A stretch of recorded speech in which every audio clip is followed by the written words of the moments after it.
দাঁড়া, এই চোরেদের দাঁড়া। এই বেরাও, বেরাও এখান থেকে। এই চোরেদের জ্বালায় কোনো কিছু রাখার জোর নেই, সব কিছু চুরি করে নেয়। হ্যাঁ, যাও, যাও এখান থেকে, আর কোনোদিনও আমাদের এদিকে এসো না। হায় রে কপাল, একটা ঝোপড়ি চাইলাম আর একটা গাছের কোটর চাইলাম, কিছুই পেলাম না। কোনো ভূত পেতনি আমাদের আশ্রয়ই দিতে চায় না, কারণ তোমার এই ছেলে সবার সব জিনিসপত্র চুরি করে নেয়। আমার কি দোষ?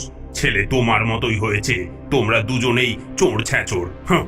বাবা, তুমি তো শুধু খাও আর ঘুমাও, তাই আমার যেটা প্রয়োজন অন্যের থেকেই নিয়ে নি। চুপ কর তোরা, দেখি একটা বাসা খুঁজে বের করতে পারি কিনা।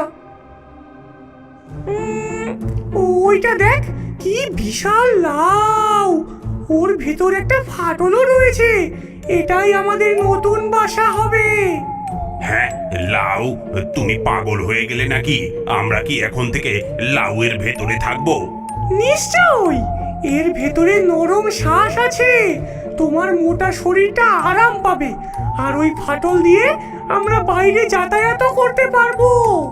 বাহ, অনেক মজা হবে, এটা তো একটা খেলনা বাড়ির মতন। চল চল, আমরা এখন ভেতরে ঢুকে পড়ি।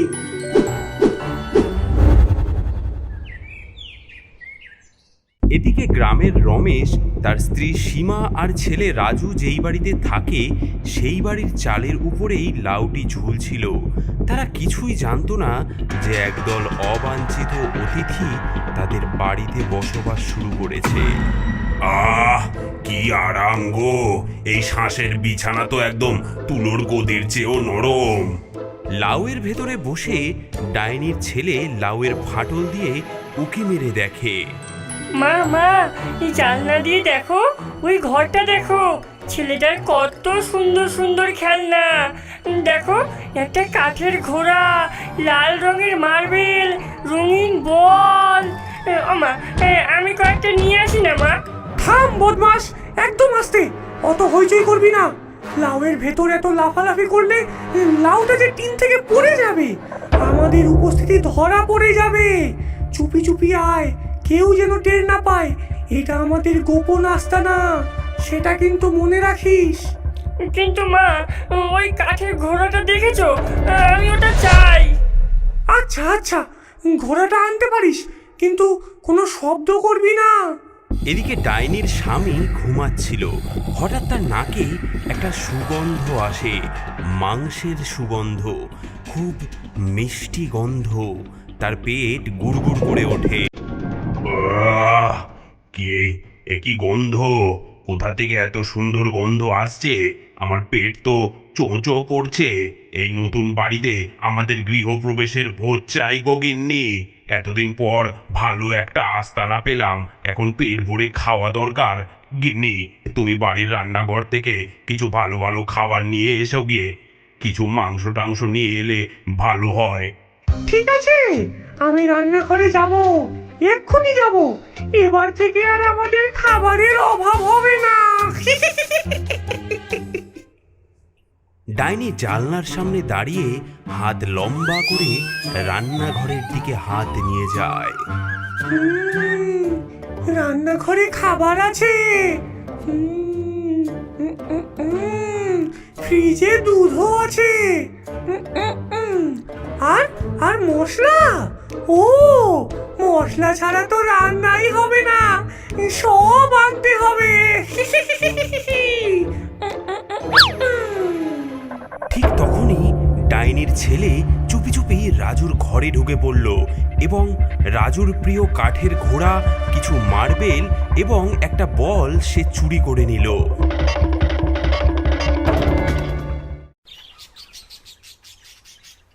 মা মা, এদিকে এসো মা, আমার কাঠের ঘোড়াটা যে উধাও হয়ে গেছে, আর লাল মার্বেলগুলো কোথায় গেল? আমি তো কাল রাতে এইখানেই রেখেছিলাম, কেউ নিয়ে গেছে মনে হচ্ছে। আবার হারালো? এ কি অদ্ভুত ব্যাপার! আমি তো সবেমাত্র গতকালই তোর সব খেলনা গুছিয়ে রেখেছিলাম। দেখি দেখি তো, এমন তো কখনো হয়নি। তোর কাঠের ঘোড়াটা তো তুই অনেক যত্ন করে রাখিস, কোথায় যেতে পারে? কেউ চুরি করে নিয়েছে আমার প্রিয় কাঠের ঘোড়া। দাদু দিয়েছিলেন, ওটা আমার চাই মা, ওটা আমার চাই। এদিকে সীমা রান্নাঘরে মাছের ঝোল রান্না করবে বলে মশলা বের করছিল, কিন্তু এ কি, জিরার কৌটোতেও মাটি আর চিনির কৌটোতেও মাটি, গরম মশলার কৌটোতেও মাটি। কে করলো এসব? রমেশ, রমেশ, একবার এদিকে এসো। দেখো দেখো কি কাণ্ড। কি বলছো? সব কৌটোতে মাটি? কে এমন করলো? আমি সত্যি বলছি, দেখো সব মশলা উধাও, শুধু মাটি আর মাটি। কাল রাতে তো সব ঠিকঠাকই ছিল। এটা অস্বাভাবিক। কোনো চোর আসবে মশলা চুরি করতে? গত কয়েকদিন থেকে বাড়িতে কেমন যেন সব উদ্ভট ঘটনা ঘটছে। পাড়ার কারো করা কাজ নয় তো এগুলো? আগে রাজুর জিনিস হারাতো, আর এখন মশলা। আমার তো ভয় লাগছে। দিন যেতে থাকে আর বাড়তে থাকে ভূতেদের উৎপাত। ডাইনির পরিবার যেন নিজেদেরকে আরো স্থায়ী করে তুলেছে লাউয়ের ভেতরে। শোনো, শুনতে পাচ্ছ? আবার সেই শব্দ। টিনের চাল থেকে কেমন খসখস শব্দ আসছে। কেউ যেন চালের উপর দৌড়াচ্ছে, ঠিক মাথার ওপরে। হ্যাঁ, ওই দেখো আবার কিলকিল করে হাসছে। হ্যাঁ, ওটা কি? কেউ যেন ছোট ছোট পায়ে কেউ দৌড়াদৌড়ি করছে চালের উপরে, আর কেউ যেন নখ দিয়ে টিন আঁচড়াচ্ছে। ও বাবা গো, আমার যে গা একেবারে শিরশির করছে। রাতের পর রাত এই শব্দ। আমি ভাবছি। কি ভাবছো? যদি যদি আমাদের বাড়িতে ভূত এসে থাকে। এদিকে লাউয়ের ভেতরে রাতের আনন্দ চলছে। ডাইনির ছেলে রাজুর কাঠের ঘোড়া নিয়ে খেলছে আর খিলখিল করে হাসছে। কি মজা, কি মজা! ঘোড়া চলে টকবক টকবক। আস্তে হাস শয়তান ছেলে, নইলে ওরা টের পেয়ে যাবে। আর লাউয়ের ভেতর ঘোড়া ছোটালে যে কি ভীষণ শব্দ হয়, তখন কোথায় লুকাবি বলতো? আচ্ছা মা, কিন্তু কিন্তু কি মজা হচ্ছে দেখো, আমার কাঠের ঘোড়া। আর আর দেখো আমি আরো কি কি এনেছি, সব সুন্দর সুন্দর জিনিস। ডাইনির ছেলে একটি ছোট থলে খুলে তার সংগ্রহ দেখায়। সেখানে এক গাদা জিনিস, রাজুর খেলনা, জামা কাপড়ের বোতাম, সেলাইয়ের সুতো, দেশলাই, এমনকি রমেশের পকেট থেকে চুরি করা কিছু টাকা পয়সা। বাহ বাহ, দেখেছো দেখেছো, ছেলে আমার বড় হয়ে গেছে গো। কি দক্ষ চোর হয়েছে আমার ছেলে। এই দে দে দে, আমাকে টাকাগুলো দে। দেখলে আমার ছেলের যোগ্যতা, দেখলে? আর আমিও কম যাই কই। আজকে আমি বাড়ির রান্নাঘর থেকে দারুণ মাছের ঝোল এনেছি গো, গরম গরম, এক্ষুনি খেয়ে নাও। আহা, কি সুন্দর গন্ধ! আমার তো জিভ দিয়ে জল গড়াচ্ছে গো। এই বাড়ির মহিলার হাতের রান্না যে একদম স্বর্গীয় স্বাদ। সেই রাতে ডাইনির পরিবার রমেশদের রান্না করা খাবার খেয়ে ফেলে। পরের দিন সকালে, হে কি রমেশ, রমেশ একবার দেখে যাও, গত রাতে রান্না করা মাছের ঝোল হাঁড়িতে প্রায় অর্ধেক নেই। তুমি রাতে উঠে খেয়েছো নাকি এসব? না তো, আমি তো খাইনি। আমার মনে হয় সমস্ত অদ্ভুত ঘটনার কেন্দ্রবিন্দু হলো ওই লাউটা। লাউ? ওই চালের উপরের লাউ? হ্যাঁ, ওটা কেমন অস্বাভাবিক মনে হয় না? এত বড় হয়েছে কিন্তু এখনো পারিনি। যখন থেকে ওই লাউ হয়েছে তখন থেকেই উৎপাত শুরু হয়েছে। তুমি ঠিকই বলেছো, আমারও সন্দেহ হয়েছিল। বুঝলে রমেশ, মা ঠাকুমারা বলতো যে অদ্ভুত বস্তুতে ভূত প্রেতরা বাসা বাঁধতে পারে। ঠিক আছে, আমি লাউটাকে আজকে কেটেই ফেলবো। যাই, একটা বটি নিয়ে আসি। এই লাউটা কাটতেই হবে আজকে। আমার সংসারে শান্তি ফিরিয়েই আনবো আমি। একি মা, ওরা কি আমাদের বাড়ি কাটতে চাইছে? তা আমি হতে দেব না। আমার মন্ত্র পড়ার সময় এসেছে। হ্যাঁ হ্যাঁ, শক্ত হও, ইস্পাত হও, লাউয়ের ত্বক পাথর হও। শক্ত হও, ইস্পাত হও, লাউয়ের ত্বক পাথর হও। কোনো অস্ত্র না কাটুক, কোনো আঘাত না লাগুক, গিলি গিলি ছু!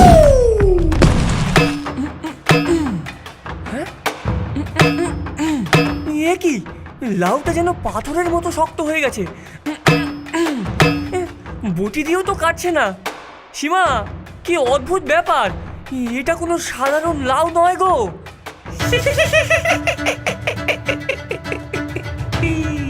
ভেবেছিলে এত সহজে আমাদের তাড়াতে পারবে? এই লাউ এখন ইস্পাতের চেয়েও শক্ত হয়ে গেছে। দাঁড়াও তবে, আমার ঠাকুমা বলতেন ভূত প্রেত নাকি গরম জল সহ্য করতে পারে না। আজ আজ আমি দেখাবো ওই ভূত প্রেতদের মজা। সাবধানে, সাবধানে। সীমা টিনের চালে উঠে গরম জল লাউয়ের ওপরে ঢেলে দেয়। বেরিয়ে যাও আমার বাড়ির থেকে। হ্যাঁ, এ কি গো, এই যে গরম জল, আহা, কি আরাম! এই ঠান্ডায় গরম গরম জলে স্নান, বাহ বাহ বাহ! হ্যাঁ গো, গিজারের খরচটা বাঁচলো। মানুষগুলো নিজেই আমাদের সাহায্য করে যাচ্ছে। জল খেলা, আরো গরম জল দাও, আরো গরম জল দাও। হে হে, কি মজা, কি মজা। হ্যাঁ, গরম জলেও কিছু হলো না, বরং লাউয়ের ভেতর থেকে তো আনন্দের শব্দ আসছে। বাবা, মা, আমার একটা আইডিয়া আছে। স্কুলে আমি শিখেছি কোনো প্রাণী নাকি উঁচু শব্দ সহ্য করতে পারে না। কি করতে চাও বাবা? আমার যত সব স্পিকার আছে সেগুলো একসঙ্গে বাজাবো খুব জোরে। ভূত প্রেত যদি থাকে তাহলে সেই শব্দে ভয়ে পালাবে। এবার দেখি কে এখানে থাকে আর কে এখান থেকে যায়। এই বাহ, এই ঝিকঝিক ঝিকঝিক, কি চমৎকার গান।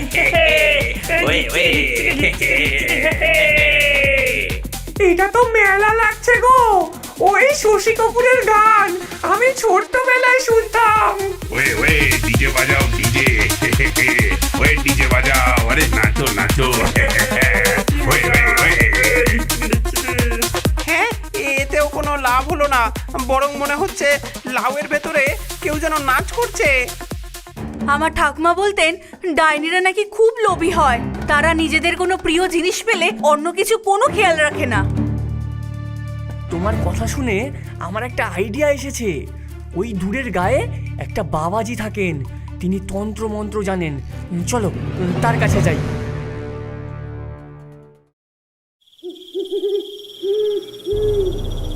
বম বম বম বম!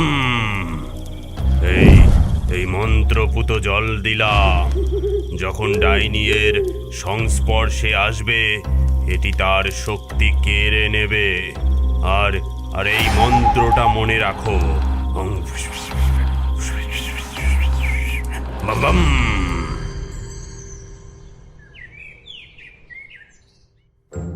এই এতগুলো মিষ্টি, মাংস, খেলনাগুলো আমি গরিবদেরকে দান করব। আহা, কি সুন্দর ওই রাজুর খেলনাগুলো। মা, আমার সেই রঙিন খেলনাগুলো দেখো দেখো, বাইরে রাখা আছে, নিয়ে আসি। আহা, কি সুন্দর গন্ধ গো! আমার জিভে যে জল এসে যাচ্ছে, পেটে যেন শত শত ব্যাঙ লাফাচ্ছে গো। থামো, এটা একটা ফাঁদ হতে পারে। সবাই সাবধান। আর কত সাবধানে থাকবো গিন্নি? মাংসগুলো শুকিয়ে কাঠ হয়ে যাবে যে। অত সুন্দর মাংস দেখে আমার যে জিভ দিয়ে জল আর থামছে না। তুমি একটু নিয়ে এসো না মা, তোমার হাত তো সব থেকে লম্বা। আচ্ছা, দাঁড়া।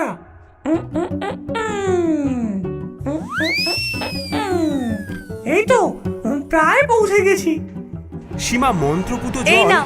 ডাইনির হাতে ছিটিয়ে দিল। আগুন! আমার হাত পুড়ে যাচ্ছে যে। ওরে বাবা গো, মরে গেলাম, জ্বলে গেলাম। রমেশ ও রাজু লাঠি দিয়ে লাউয়ে আঘাত করতে থাকে। সাথে সাথে সেই মন্ত্রপুত জল সেই লাউয়ের উপরে ছিটাতে থাকে। যে লাউ তোমার আশ্রয়, আজ তাই হবে সমাধি। ওরে সবাই ঝটপট বাইরে বেরো রে। এই আশ্রয় আর আমাদের নয়, এখানে থাকলে যে মরে যাব। বাবা রে, আমি আমি বেরোচ্ছি আমি, ওরে বাবা রে। ওমা, আমার খেলনা, এই খেলনাগুলো কি হবে? ওরে খেলনা ছাড়, আগে প্রাণ বাঁচা। লাউয়ের ফাটল দিয়ে তিনজন ভূত বেরিয়ে পালিয়ে যায়। এই যাত্রায় বেঁচে গেলি, আমরা আবার আসবো আমরা। আবার আসলে তোমাদের কোনো চিহ্নই রাখবো না। এভাবেই রমেশ, সীমা ও রাজু তাদের বাড়ি থেকে ডাইনি পরিবারকে তাড়িয়ে দিল। তারা লাউটি টিনের চাল থেকে নামিয়ে আনলো এবং বাবাজির নির্দেশে পুড়িয়ে ফেললো, যাতে ডাইনিরা আর কখনো ফিরে আসতে না পারে। এই অপমান আমি মনে রাখবো। যেদিন তোদের সতর্কতা কমবে সেদিনই। আমার পেট খালি, ও গিন্নি আমাকে কিছু খাবার এনে দাও গো। মা, ওই যে ওই বাড়িতে একটা বড় কুমড়ো দেখা যাচ্ছে। কুমড়ো? আর একটা নতুন বাড়ি, চল দেখি। এভাবেই একটি ভূতের গল্প শেষ হয় তো অন্যটি শুরু হয়ে যায়, কিন্তু সেটা হবে অন্য এক ভিডিওতে। বন্ধুরা, আমাদের আগের ভিডিও ডাইনি ও হাঁসকন্যাতে যারা কমেন্ট করে জিতেছেন তাদের নামগুলি হলো উমা দাস, নীরব, হিমেল, অঙ্কুশ মণ্ডল, তানিয়া, পীয়ূষ, সোয়াতি, মঙ্গল মাহালি এবং আমাদের ক্ষীরের পুতুল ফেসবুক পেজে যারা কমেন্ট করে জিতেছেন তাদের নামগুলি হলো অনুশ্রী, ইতি, মেরিনা এবং জারিফ। বন্ধুরা, আপনারাও যদি চান জিততে, তাহলে আপনার নামটি আমাদের ভিডিওর কমেন্টে লিখুন।